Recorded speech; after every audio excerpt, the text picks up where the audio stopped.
Sejam bem-vindos a mais um episódio do FACIPcast. Eu sou Dani Melhorança e hoje nós vamos falar sobre tudo que é de direito.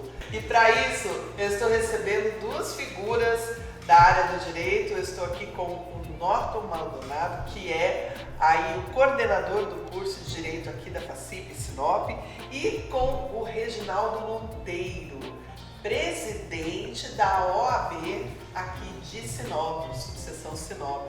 Sejam bem-vindos, rapazes. Obrigado, Dani. Obrigado, Reginaldo. Boa tarde a todos os nossos telespectadores. É muito bom estar aqui com vocês. Uma excelente tarde, uma excelente conversa para todos nós nesse podcast. Para mim é uma oportunidade imensa estar aqui com vocês. Enfim, só agradecer. Muito obrigado pelo convite. Boa tarde, Dani. Primeiro quero parabenizá-lo pelo FACIPcast. Também parabenizar o Dr. Norton pelo trabalho que vem realizando aqui à frente do curso de Direito da FACIP em Sinop. E boa tarde a você e a todos os que nos seguem. Norton, conta um pouquinho quem é você, como que você veio parar em Sinop, como que você veio parar na coordenação do curso de Direito. Então, Dani, é difícil falar da gente, né? Até combinado aqui, Reginaldo fala de mim, eu falo dele, mas enfim, né? É complicado a pessoa falar dela, mas enfim. Sou uma pessoa simples, vim do interior paulista, cheguei em Sinop em 2016, amava a docência, né? Então, quando eu decidi dar aula, né, foi um momento extremamente importante na minha vida. Eu procurei o contato da Beth, né, a mãe do Rodolfo, e ela me passou o contato. O Luiz Felipe, né, o professor Luiz Felipe tinha saído na ocasião, e eu estava com o contato também da Vanessa, lá em Araguaína. E aí do nada a Vanessa para de me responder e o Rodolfo começa a me responder. Na verdade o Luiz Felipe foi para lá. Então quando é para ser, não tem quem não queira, acontece, né? Na verdade. Então foi nesse momento que eu falei, eu quero. Eu tinha sido colocado substituído lá no centro universitário lá do Univem, e eu tinha substituído numa aula porque um professor, Roberto da Freiria, foi para o FEPOD, para um evento. E aí ele me colocou na sala de aula e eu quero fazer isso pro resto da vida. Então, de lá para cá eu não parei. Quando você fez faculdade de Direito, você já queria ser professora da docência? Fiquei 6 anos advogando, e aí eu fiz pós-graduação na UEL, na Universidade Estadual de Londrina, viajava, depois eu consegui no processo seletivo lá do mestrado, né, comecei a escrever artigo, publicar, e aí passei lá no processo seletivo. E aí lá no mestrado tem um estágio de docência, que é uma fase, que é um momento que nós temos que fazer lá. Fazia estágio de docência com esse professor que me colocou em sala. Aí quando eu dei aula, eu parei, amei, sabe que é aquela coisa que você não quer mais, quer que aquele momento, igual agora, torce para aquele momento não acabar. Eu quero isso pro resto da minha vida. E aí eu advogava 6 anos de escritório lá na Avenida Carlos Gomes, no centro da cidade. Né, advogava para EPPs, empresários de pequeno porte. Eu advoguei em um escritório, trabalhei no escritório, depois tive a oportunidade de abrir um escritório, né, ter todas as dificuldades Sim. que o advogado tem, né, que o novo advogado tem quando ele tenta empreender. No interior paulista, que a gente sabe que é uma concorrência muito grande, né, Regina? E aí do nada, eu não pensava em dar aula, nada, e do nada um professor me coloca numa aula e eu me apaixono por aquilo. Eu falei, onde é que tem 1000 horas para poder dar aula? E aí eu consegui o contato do Rodolfo e até hoje eu não parei. Aí o professor Gabriel Caldas, ele passou no concurso e me recomendou aqui para a coordenação, e eu tenho tentado aí fazer um excelente trabalho com os nossos professores, com os nossos alunos, né? Você serve muito mais alunos e a formação de tanta gente, o sonho das pessoas, a gente presta serviço a sonhos, né? Sim. Então não tem como não ser uma profissão de amor, uma profissão de dedicação. De lá para cá eu tenho sido uma pessoa realizada, não só fazendo o que eu gosto de fazer, mas do lado dos meus professores, dos meus alunos, né, de professores como o Reginaldo, enfim.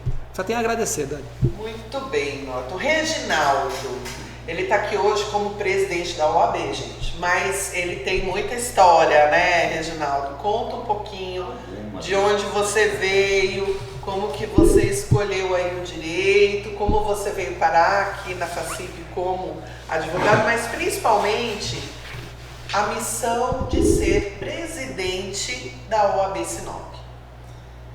Assim como o professor Norton, também sou do interior de São Paulo, e por circunstâncias da vida viemos para Sinop com a família, mas sou casado, tenho filhos, inclusive um filho sinopense.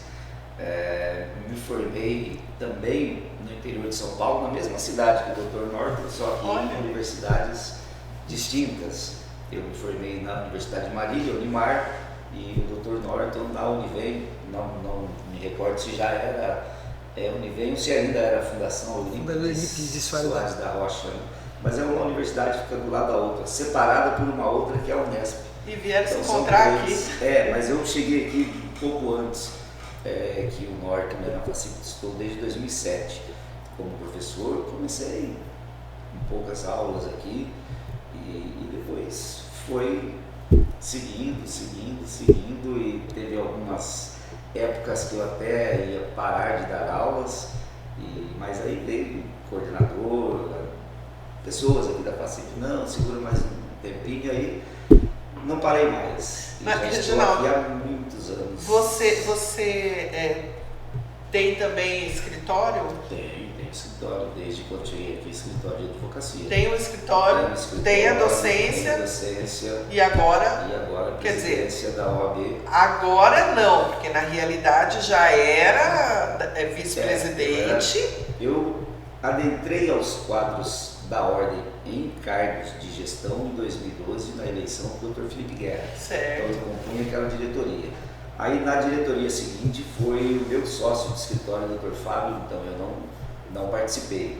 E depois retornei depois participei de comissões e depois retornei com a doutora Xênia, vice-presidente, no período passado, e aí me candidatei agora, neste último ano, a eleição 24, para iniciar 25 e agora esse triênio, então 25, 27, com a missão de presidir a nossa 6ª subseção aqui de Sinop, que é uma tarefa árdua, muito trabalho, toma bastante tempo, muita dedicação, mas é o que nós gostamos de fazer, é o que nós amamos fazer. Então, assim, só para a gente aproveitar que você está falando da OAB, alguma meta assim para esse ano de 2025 que você virou e falou assim, isso aqui, esse ano tem que acontecer aqui na OAB? São várias as metas, né? De toda forma temos que pensar em algumas você vai trabalhando, expender mais esforços a essas, mas nós precisamos criar um espaço ali e nós precisamos construção mesmo da alvenaria, mas criar um espaço ali chamado de meu escritório. É um projeto que já existe da OAB e é um projeto inclusive da Caixa de Assistência dos Advogados, e aí depende de Cuiabá. Entretanto, se não for possível a Caixa fazer por esse período agora, nós vamos com as forças próprias aqui buscar parcerias e com a advocacia aqui trabalhar para fazer essa construção desse espaço, o espaço Cowork, para atender a toda a advocacia, mas em especial o jovem advogado, aquele que deixa os bancos da faculdade, que adentra os quadros da ordem. Por conta dessa dificuldade, são vários os custos para manter um escritório, para iniciar um escritório.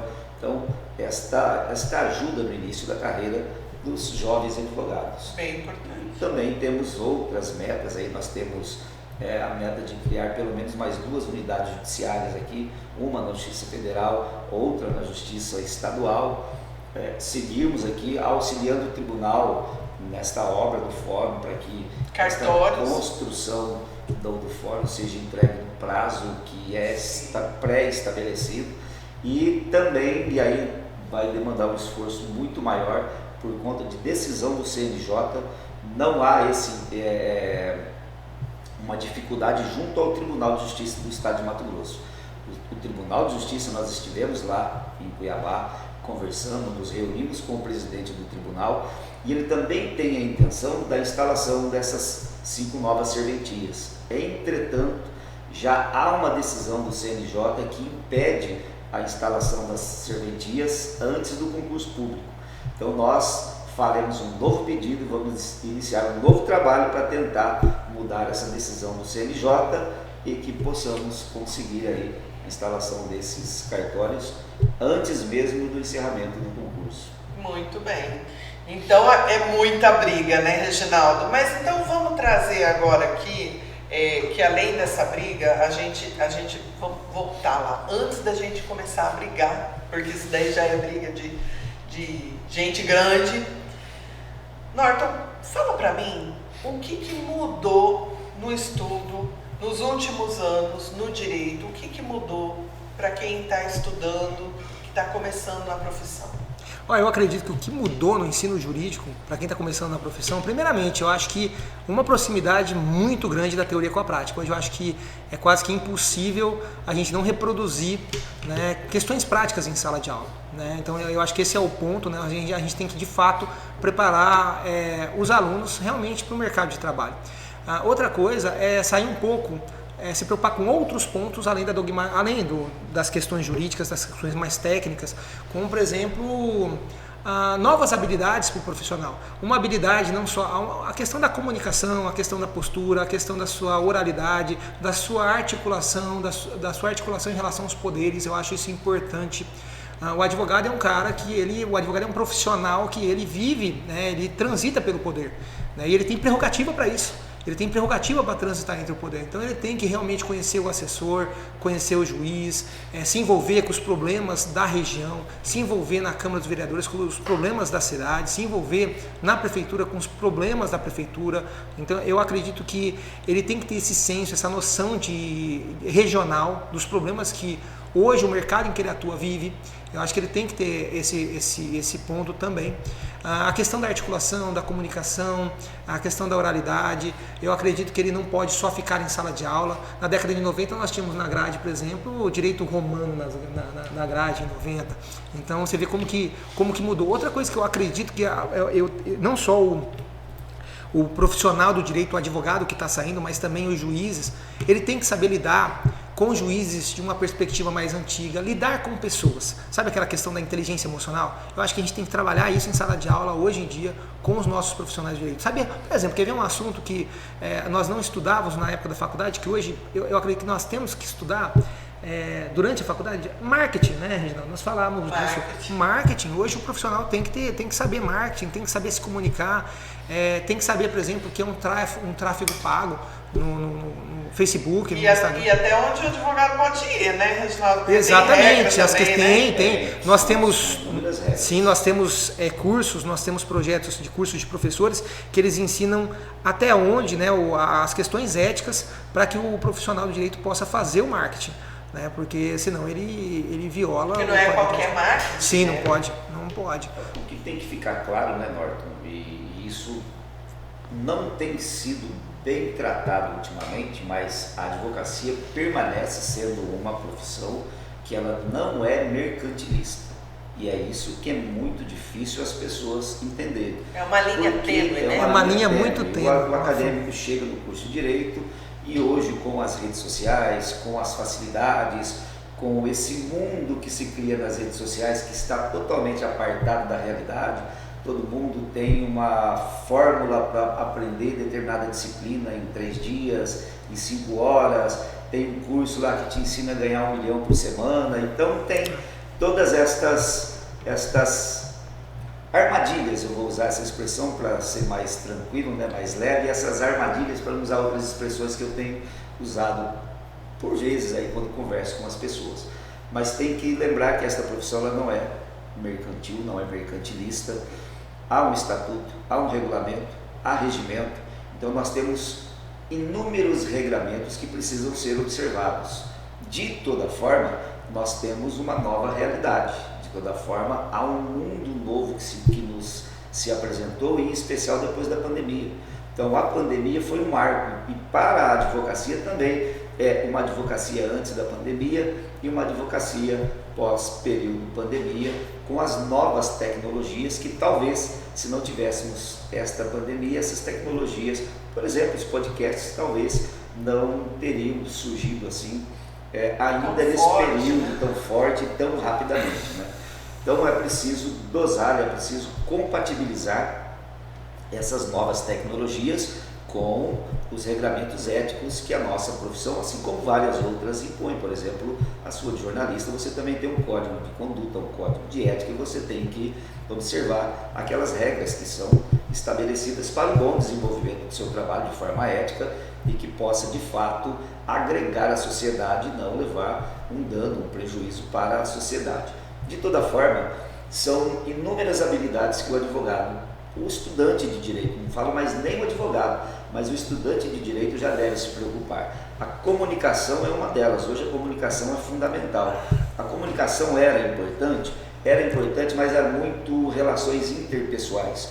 Hoje já não mais. Hoje, com as redes sociais, com esse meio de comunicação, com essa rapidez da comunicação, uma das habilidades que o acadêmico e os advogados precisam desenvolver é a comunicação. E além da comunicação, o trabalho em equipe, ele precisa desenvolver essas habilidades para o trabalho em equipe, ter muito cuidado com a questão ambiental, porque sempre será cobrado sobre isso, o seu comportamento no dia a dia, até porque havia um período anterior à pandemia, você tinha lá um determinado comportamento, mas quase ninguém via. Hoje, em todos os locais que você vai, tem uma câmera, então tem que tomar muito cuidado, o uso excessivo de bebida alcoólica, a vestimenta, então a comunicação não só verbal, mas a comunicação de um todo, né, na sua vestimenta, a sua forma de se comportar, a sua expressão verbal. Então são várias as habilidades que o novo profissional da advocacia precisa desenvolver. E hoje nós temos a facilidade, porque também está tudo a um clique. Sim. O que era muito difícil, que você só encontrava nos grandes centros, em cursos muito específicos, hoje você tem à disposição com um custo muito acessível, por vezes até gratuito, quando determinadas pessoas se lançam aí a tentar vender aquele curso. Então os primeiros ele faz de forma gratuita, faz um trabalho bem feito, porque ele precisa vender. Então as pessoas têm essa possibilidade de aproveitar isso sem custo nenhum. Então há uma facilidade, basta ter vontade e criar esta ideia de que, olha, eu preciso me destacar porque tem um mercado com espaço, mas já não é mais um espaço como era antes, é um espaço para diferente, um espaço novo. Eu não gosto muito da ideia, Antes a gente tinha, por exemplo, você vê lá como é que era o ensino de 2000 a 2010, assim, eu lembro da época que os alunos de direito se formavam, aí eles ficavam, depois eles iam até o Damásio, ou até os colégios, enfim, os cursinhos preparatórios, né? E ficavam lá internados. Eu não gosto muito da ideia do profissional de direito até aquele que quer concurso. Eu acredito muito, Dani, que assim, a graduação tem que ser o melhor curso preparatório para concurso, tem que ser o melhor curso preparatório para a OAB. A graduação, por ela ter 5 anos, ela tem que ser até para aquele cara que quer... de excelência. Até para aquele cara que quer a questão acadêmica, ser professor. Eu acho que é o local correto para publicar artigo, para se desenvolver academicamente e para se desenvolver como advogado. Mas eu não gosto muito da ideia, por exemplo, a pessoa quer concurso. E a gente sabe que existe um delay até ela passar. Ou esse delay também existe na advocacia. É um engano achar que não existe, né? Quando o advogado começa, existe um tempo, um delay para ele começar a ser destacado e para que as pessoas da sua comunidade comecem a perceber ele. O que eu faço, né? Eu acredito ainda que o conhecimento jurídico é o ponto principal de um curso de direito, tanto para aquele que quer prestar concurso público, como também para aquele que quer advogar, como também para aquele que quer a questão acadêmica, né? Mas eu acredito também no currículo. Então, por isso que nós temos lá no nosso curso de Direito uma revista, né? A revista Mato Grosso de Direito. A gente quer que eles publiquem. No primeiro semestre, segundo semestre, a gente já começa a falar do currículo Lattes. Porque, Dani, corta caminho. Se o cara manda um currículo, o cara acabou de se formar, o cara passou na OAB e o cara manda um currículo para um RH, para um departamento de uma empresa, isso corta caminhos, muitas vezes. A pessoa vê um... Isso também tem a ver com curso de extensão? Tem a ver totalmente. Né? O que é a extensão? Sim, a extensão é justamente isso. Hoje em dia, o ensino não fica somente na sala. O aluno gosta, porque ele vem do terceirão. O que ele quer, lá no ensino médio? Ele quer ficar sentado numa sala de aula vendo coisas teóricas. Mas esse tipo de ensino, você vê a inclusão das disciplinas extensionistas, é justamente isso, você fazer atividades fora da sala de aula. Eu acho que tem que trabalhar o novo profissional, um dos pontos, trabalhar o networking dele. Eu acho que ele tem que saber que networking muda a vida, né? Ele conhecer pessoas. Ele tem que ter um currículo bom, com coisas publicadas, estágios. Então, assim, as pessoas elas não investem muitas vezes no currículo. E esse curso de extensão, por exemplo, ele acontece aqui dentro? Dentro da grade, disciplinas extensionistas. Dentro da faculdade. Por exemplo, você traz para o aluno, isso não é uma disciplina do curso de Direito. Mas você plus. Mas só para o aluno curso de oratória, para ele se preparar nesta comunicação. Só você traz para ele gestão de escritório. Ele nem tem escritório, mas você traz para ele um curso de gestão de escritório. Você traz para ele um curso que ensina não a questão teórica, mas a questão prática de sustentação oral nos tribunais.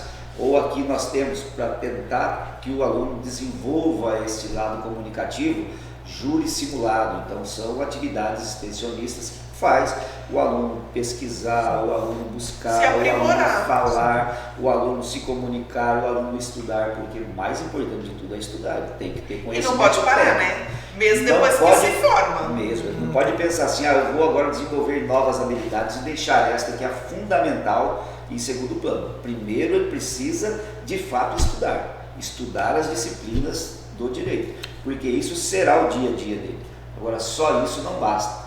Ele precisa ser bom nisso e acrescentar com comunicação, gestão de escritório, empreendedorismo e outras habilidades que ele precisa desenvolver. Agora, rapazes, eu sou um estudante de Direito, eu concluí a minha faculdade, eu não fiz os cursos de extensão durante a faculdade, eu consigo fazer isso depois? É isso que eu ia falar para você, Dani. Hoje isso é tão real, ensino, pesquisa e extensão, são o tripé, né? Ensino, pesquisa e extensão. E a extensão que o Reginaldo abordou realmente é essa extensão. Mas isso é tão real, isso é tanto uma necessidade que hoje nós temos dentro da grade também, além da extensão, nós temos dentro da grade também uma disciplina chamada de disciplinas extensionistas, dentro da grade do pessoal que está começando.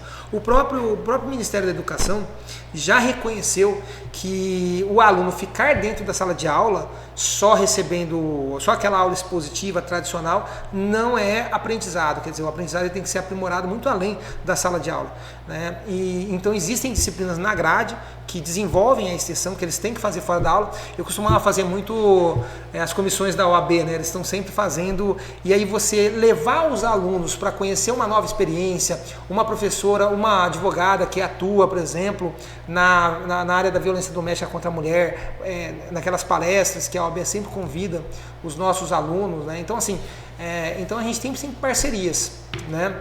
Eventos, formar a questão cidadã do aluno, por exemplo, no Nortão em Ação, a gente poder levar alunos do 9º, 10º semestre que estão saindo da faculdade para prestar orientação jurídica a certas comunidades que não teriam esse acesso. Eu acho importante também desenvolver a questão cidadã. Isso também é extensão. A questão de às vezes você fazer eventos que arrecadam cesta básica ou que levam alunos a prestarem orientação jurídica em certos lugares, com advogados, lógico, sempre, né? Com o pessoal nas comunidades carentes, junto com o NPJ, junto com a OAB, né? Enfim, isso é extremamente importante na formação do aluno. E o MEC, tanto é verdade que o MEC já incluiu isso como disciplina, e as disciplinas de atividades extensionistas é justamente isso, você fazer atividades fora da sala de aula, trazer novas experiências, para além daqueles professores que estão lá diariamente, na segunda, terça, quarta, entendeu? Isso é extremamente importante para o aluno. É tão importante que a OAB continua prestando esse serviço, né, de curso e de trazer esse estudante para essa relação com a sociedade, né? O aluno sai da faculdade e a OAB continua esse trabalho. A capacitação ela é contínua. A legislação muda, os entendimentos doutrinários, jurisprudenciais alteram de tempos em tempos. Então é preciso uma capacitação contínua. E esta sequência, a OAB tem feito isso, e tem feito isso já ao longo do tempo, né? Então, cursos teóricos, práticos, palestras, oficinas, a OAB tem desenvolvido várias atividades nesse sentido para melhor capacitar o advogado ou a advogada. Inclusive estudante de direito, tá? A OAB ela também presta um relevante serviço para estudante de direito, né? A gente está sempre ali na OAB recebendo as palestras dos presidentes, né? Eles fazem as comissões. Cursos ou palestras, ela não é aberta só para o advogado, mas para o acadêmico de direito. Então, acadêmicos de direito têm participado conosco lá frequentemente, inúmeras palestras, oficinas, debates.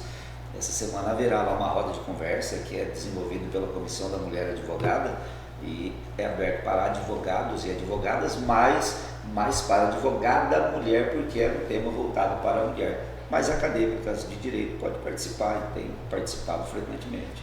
E aí, dentro dessa visão, né, de de estudante que se matou de estudar, terminou, conseguiu-se a carteirinha da OAB, que é outra luta também. Qual a maior dificuldade desse jovem advogado para ingressar no mercado de trabalho? De que forma a faculdade consegue ajudar? De que forma a OAB consegue ajudar para esse jovem de fato se tornar um advogado? Eu acredito que o egresso é o nosso resultado. Eu acredito muito. A ideia de você entregar o certificado na mão do aluno e depois ele se vira, isso não é educação, né? Então nós temos um compromisso com o egresso. Quando nós tiramos a nota máxima lá no recredenciamento 2023, nós tínhamos uma planilha aonde estão nossos egressos. E é extremamente interessante saber aonde, aqui no mercado, na região norte, Mato Grosso, onde eles estão, né? Por exemplo, fiquei surpreso em saber, por exemplo, que muitos dos nossos alunos trabalhavam no mercado imobiliário, né? Então aqui, é bacana isso, né? Então assim, é extremamente interessante você saber onde estão nossos egressos, né? Saber o percentual de egressos que, né, estão empregados. Quando eu digo empregados, quando eu falo de empregabilidade, eu não estou só falando daquele pessoa seletista, estou falando daquele também que ele tem o propósito de empreender, ele se aventura no empreendedorismo, e eu acho que a faculdade tem que trazer esse viés. Eu acho que a faculdade tem que ensinar o nosso acadêmico a empreender, o nosso acadêmico a correr risco, fazer gestão de risco. Eu acho que tem que ter isso. E então assim, e nós vemos muitas vezes os nossos alunos com escritório, eles financiam o escritório, daqui a pouco estão com carro, então você vê que uma condição, que a qualidade de vida dele está aumentando. Em 2023, Dani, o que acontece? Havia uma defesa por parte dos alunos, eles foram sabatinados, digamos assim, pelos avaliadores, né, tanto os nossos acadêmicos, bem como os relatos dos nossos egressos, né, como a faculdade tem ajudado, né, inserir os nossos egressos. Eu tenho um grupo de egressos aqui com mais de 150 egressos nossos, né, e eu, de verdade, assim, eu convido eles para os nossos congressos, para os nossos eventos, inclusive eventos gratuitos, né. Então você vê, por exemplo, a gente conseguiu trazer... E eles participam efetivamente, né? Eles pedem eventos muitas vezes, e aí na oportunidade eu convido eles. Até pelo saudosismo também, né? E às vezes eles indicam, quando eles pedem esses eventos, eles indicam, nós queríamos tal coisa, estamos com necessidade disso, e aí esses encaminhamentos ou as faculdades vão fazer. E como que é a OAB? E a OAB também, a OAB com as comissões, nós temos, inclusive na sexta-feira agora pela manhã, daremos posse às comissões. São mais de 30 comissões temáticas que nos ajudam a gerir a ordem. Na verdade, eu tenho dito que não só eu tenho dito, mas vários outros colegas que me antecederam, que as pernas e os braços de uma subseção são as comissões temáticas. Então, lá também nós trazemos cursos para capacitação, banco de currículos, indicação dos colegas, convido o jovem advogado para participar destas comissões, para ele criando network, fazer parcerias, para que ele consiga de fato se inserir no mercado de trabalho. Então, na avaliação de vocês, hoje, o mercado da advocacia está sobrecarregado, está saturado? Tem espaço? Como que está hoje? Eu não acredito nisso, né? Eu não acredito que o mercado esteja saturado. Eu acredito que o mercado carece de bons profissionais em certas áreas. Eu acredito que ele carece de bons profissionais em certas áreas e muitas vezes carece de esse é aquele profissional que eu falei para você, Dani. Eu acho que eu sou contra assim, o aluno ficar esperando, às vezes, passar no concurso público só estudando. Eu acho que ele tem que, se ele tiver uma oportunidade, ele tem que ir para essa oportunidade, ele tem que se desenvolver e aí ele tem que separar o tempo dele de estudo. Eu acho que muito depende dele também, da disciplina dele, de como ele vai trabalhar com isso no mercado, né? São dois poréns, eu sempre falo para o aluno, né? Quando ele está matriculado na faculdade, ele pode falar para todo mundo, estou estudando direito. Na verdade, ele não está estudando, né? Ele está matriculado no curso e aí ele tem essa desculpa para quê?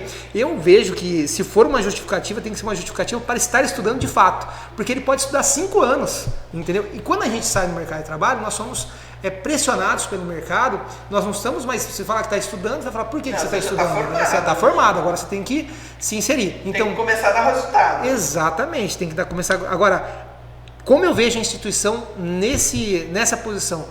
A instituição é uma mater do cara. Então, assim, eu acho que a instituição ela tem que respaldar esse aluno, tem que inserir esse aluno. Muitas vezes eu disponibilizo workshop, cursos, né, mini cursos feitos, debates dos próprios egressos, muitas vezes, né, em eventos, para quê? Justamente para ele aparecer mais, né, então a gente entregar esses espaços para ele tem que estar com um currículo bom. Eu acredito no conhecimento como ponto principal, mas eu acho que ele tem que estar com um currículo, porque ele mandou o link aí para uma empresa, uma JMD, uma Impasa, enfim, qualquer empresa aí no mercado, e ele está com aquele currículo e já consegue estar à frente de outros profissionais e correr o risco de ser contratado. E hoje são novas áreas do direito, então pode parecer que em uma ou outra área há uma saturação, mas não há. E como o Norton disse, precisamos de bons profissionais em várias outras áreas e novas áreas. Então, pessoas especializadas em LGPD, Lei Geral de Proteção de Dados, compliance, direito digital. Então, é uma série de novas áreas do direito carente de profissionais, e aí nós precisamos capacitar esses colegas e essas colegas advogados para essas novas áreas. Aqui na nossa cidade, não só na nossa cidade, mas na região, nós temos também um mercado muito aquecido, que é o mercado imobiliário. Então nós precisamos de profissionais capacitados para o ramo imobiliário. Hoje são quantas áreas do direito? O profissional de direito tem essa vantagem, né? Ele pode trabalhar em muitas áreas. Difícil até de nominar 50, 60 áreas do direito. Mas direito médico, urbanístico, ambiental, agroindústria, agronegócio, direito empresarial, direito comercial, direito do consumidor, direito médico, são inúmeras as áreas. Mas Dani, até nas áreas mais tradicionais, eu vejo prosperidade entre eles. Eu vou dar um exemplo. Eu não vejo, por exemplo, um aluno que saiu e está atuando na área previdenciária e reclamar de por exemplo, um retroativo do INSS, né? Então, eu também não vejo, por exemplo, um aluno. Eu não vejo, por exemplo, um aluno trabalha, ele com a carteira da OAB, ele tem essa possibilidade. Se ele trabalhava num emprego e recebia de um único empregador, dentro da advocacia, ele pode trabalhar para várias empresas e receber mensalismo de cada uma delas. Então, assim, eu vejo até nas áreas tradicionais, lógico, o profissional tem que acompanhar as mudanças de dentro da sua respectiva área, né, entendeu? E essas mudanças elas vêm com tecnologia, né? Hoje em dia tem muita coisa, né, que a gente tem que capacitar os alunos no PJE, no ESAG, nas várias plataformas, né, do Poder Judiciário. O direito muda muito, né? O tempo inteiro ele está mudando, se aperfeiçoando. Hoje tem especializado em recursos de multa de trânsito. Quer ver uma área que surgiu? Companhias aéreas, né? A gente só faz isso, né? Então, assim, e ganha dinheiro com isso. Então, assim, eu acredito nisso. Eu acredito que até nas áreas mais tradicionais ele tem que acompanhar as mudanças das respectivas áreas, e aí ele tem também, aí tem as novas áreas, e dentro dessas áreas falta muito profissional. Você fala um nome conhecido aí de um advogado que trabalha muito bem direito digital. Tá faltando, se você for ver. Então, meninos, assim, já acabou o nosso tempo, vocês acreditam? Para mim foi voou, eu podia ter mais 30 minutos aqui, que conversa não ia faltar. Mas eu gostaria então que vocês finalizassem fazendo e eu faço uma provocação, né? Muito se fala no Brasil sobre insegurança jurídica. E eu deixo essa provocação, gostaria que vocês encerrassem cada um por vez, tocando nesse assunto, sobre a insegurança jurídica. Nós temos a insegurança jurídica ou não temos? Isso é boataria, né? Finalizem para mim dando esse recado. Primeiro, né, segurança jurídica, vamos lá. Eu acredito que haja insegurança jurídica, sim. Quando que a insegurança jurídica ela surge? Primeira coisa, eu acho que às vezes falta de atualização profissional de alguns profissionais do direito. Eu acredito que isso gera insegurança jurídica. Eu acredito que quando você entra numa audiência ou numa sustentação oral e você vê decisões já prontas, eu acredito que nesse momento nós estamos diante de uma insegurança jurídica. Outro dia eu vi um professor fazer o cara fez uma sustentação oral, de verdade, Reginaldo, show de bola a sustentação oral. E assim, você percebe nitidamente que a decisão já estava pronta. Aí, por conta de um esforço imenso que ele fez, um dos desembargadores pediram uma vista do processo. Por uma vista, né, ele relatando e tal. Então, assim, eles já estavam com decisões prontas. Então, assim, lógico, é um caso específico, isolado, a gente não pode generalizar, mas eu acho que quando um profissional ele não se capacita, quando um profissional não olha a decisão direito, quando o profissional ele não se aprofunda no caso, quando o profissional ele não acompanha, ele não estuda aquela determinada área, ele está também promovendo insegurança jurídica, e quando ele declina para um interesse. Eu acho que aqui está a perversidade da insegurança jurídica, quando ele declina para o interesse que a gente não sabe de onde vem, né? E ele vai respaldar com conhecimento técnico e a gente não consegue encontrar. Eu acho que aqui é o grande ponto, a grande perversidade da insegurança jurídica. Você vê, lógico, né? Hoje em dia não se fala tanto em positivismo e pós-positivismo jurídico, mas, por exemplo, hoje as normas jurídicas são regras e são também princípios, né? Eu lembro que a partir de 2010 até 2020, muitos juízes eles não trabalhavam com princípio, né? Eles trabalhavam com regras e eram grandes positivistas, porque eles davam grandes decisões e justificavam em artigos. Mas eu acredito que, por exemplo, hoje nós somos de uma família romano-germânica, é o civil law que fala do direito positivo, onde a fonte direta é a lei, só que existem grandes mudanças. A jurisprudência tem ganhado uma grande relevância, um grande espaço no mundo jurídico, e aqui que está. É aqui que está. Será que as pessoas conseguem trabalhar a teoria dos precedentes? Né? Então, essa falta de atualização, mas eu acho que a perversidade da insegurança jurídica está quando tem um interesse oculto escondido. E aí ele vem com a questão técnica para justificar aquilo que ele já tem decidido dentro dele, aquilo que ele tem que defender. Eu acho que aí é o ponto, é onde sai a técnica, onde sai do que o aluno aprendeu em sala, onde vai surpreender, ou seja, a decisão do tribunal não vai bater com aquilo que ele aprendeu na sala de aula. Eu acho que nesse ponto nós geramos insegurança jurídica, instabilidade social, e nós prestamos um desserviço com os nossos próprios defeitos, né? Quando você é um grande profissional, mas defende interesses que eu digo, você vai dar uma decisão parcial, né? Por defender interesses exatamente, esse é o ponto. Do privado, né? E aí entra a briga da OAB também, né? São algumas dificuldades. Primeiro, que nós somos professores. Nós, professores, eu, por exemplo, sou professor de Direito Penal e de Processo Penal. São duas cadeiras que eu ministro aula aqui na faculdade. Então hoje, e não é aqui na faculdade, em qualquer faculdade ou universidade aqui no Brasil, hoje o professor de Direito Penal e Processo Penal sofre, porque nós temos uma legislação, nós temos uma lei maior que é a Constituição, e no primeiro grau, até eu digo, está bem tranquilo o primeiro grau, os magistrados continuam atuando, a grande maioria acertadamente, é um ou outro caso que destoa. Mas o grande problema é quando vamos para os tribunais superiores. Então, aquilo que nós acabamos de falar para o aluno aqui em sala de aula, que nós mostramos uma jurisprudência, que nós mostramos as páginas dos livros. É por aqui. É assim, é desta forma, esse tribunal já decidiu desta maneira. Na semana seguinte tem uma decisão lá em sentido totalmente inverso, com fatos análogos que você não consegue explicar aquela decisão. Então, hoje há, de fato, no judiciário, e em especial nos tribunais superiores, uma insegurança jurídica muito grande, porque se atropela a lei, se atropela a Constituição e decide da forma que acha melhor. Cada ministro, cada ministra tem seu próprio código, tem sua própria lei processual, tem a sua própria Constituição, e nós estamos vendo e assistindo coisas que são inimagináveis. Nós estamos caminhando, infelizmente, para a ditadura da toga nos tribunais superiores.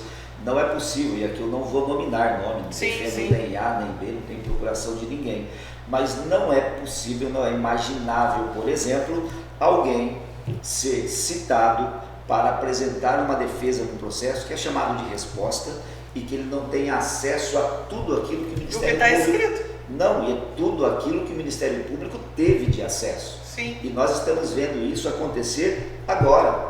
Então você tem um prazo lá de 10 dias para apresentar a sua defesa. Sem saber do que você tem que se defender. Tem partes de prints, de conversa, daquilo que a polícia conseguiu, inclusive na denúncia, mas eu não tenho acesso ao material.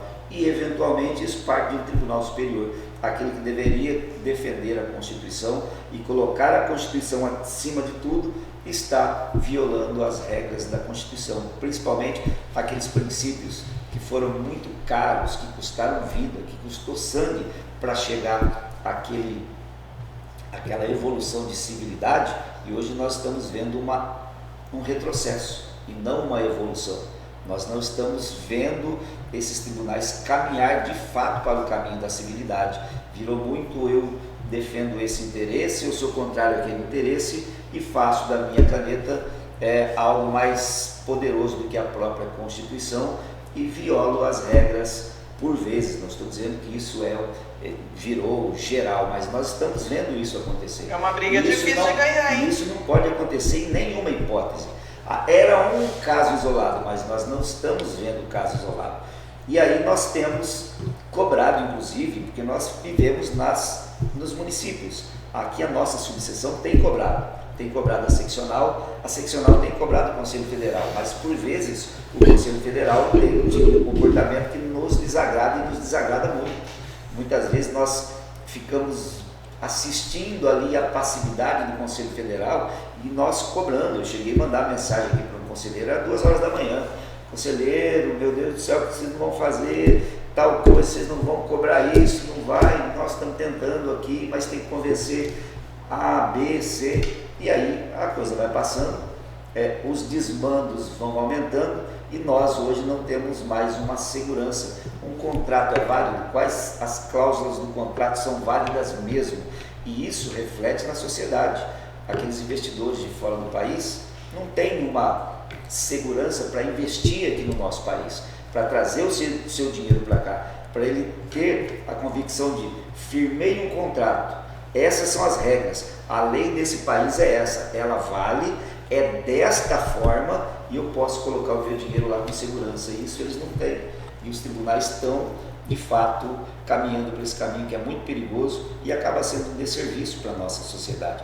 E muitas vezes, e o que a gente sempre fala em sala de aula, quem tem mais contato com os fatos é o juiz do primeiro grau, porque ele mora aqui, ele vive aqui, o integrante do Ministério Público é o que vai delegado resolver com mais vive aqui. E aí, propriedade, quando chegam né? essas decisões nos tribunais, você consegue verificar decisões que são totalmente apartadas da realidade, e tanto para um lado quanto para o outro, mas por vezes tem interesses ocultos por trás daquelas decisões para favorecer alguém mais ali adiante, e você começa a ver então que aquelas garantias, aqueles princípios, aquelas cláusulas pétreas da Constituição passam a ser interpretadas de uma maneira não adequada, não correta, e hoje a insegurança jurídica é muito grande e ela parte dos tribunais superiores.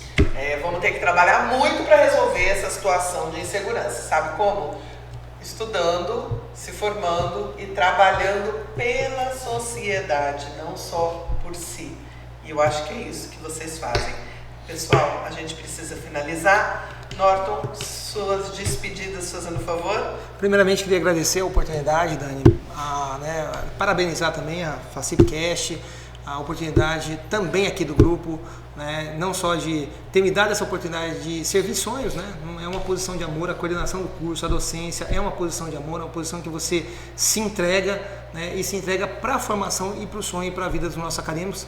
Eles dão significado para tudo que nós fazemos, quando coordenador também os professores, não tem como, eu falo sempre, né, um curso é um conjunto de aulas, e se eu tenho as melhores, eu tenho o melhor curso da cidade, então todo marketing, tudo que acontece depois faz sentido e tem significado.